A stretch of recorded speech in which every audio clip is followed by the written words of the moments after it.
AU is led by people who have got no idea about where they want to take the country to. Then they were found wanting.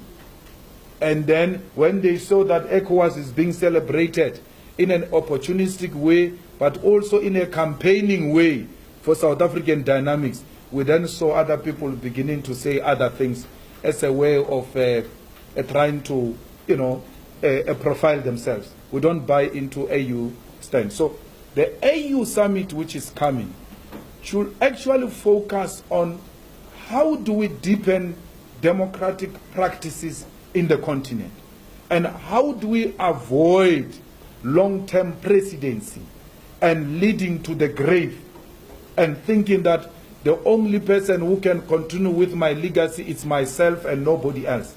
You can't even trust your own children. You can't even trust your own wives with your legacy. Only you can carry that legacy. You'll rather hand it over to your children and then we discuss whether it was right or wrong. But just for you to stay there forever and ever like we see in Zimbabwe. Zimbabwe's situation is bad. President Mugabe can't even control a spade.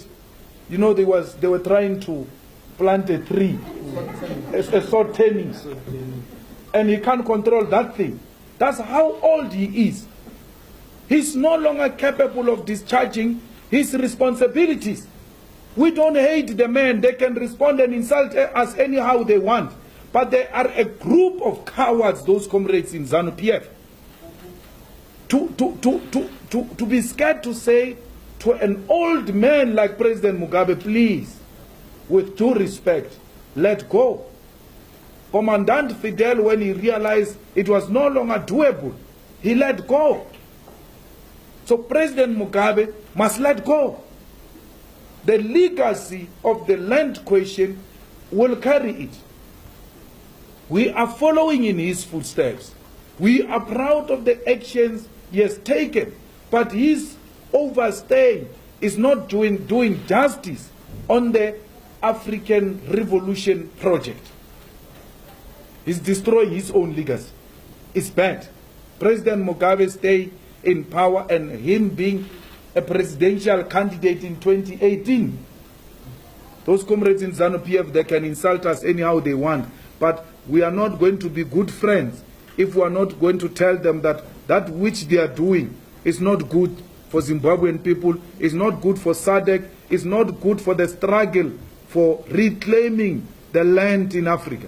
Because those who are leading that struggle, then they overstay and destroy that legitimate program. We say this out of love, not because we hate him.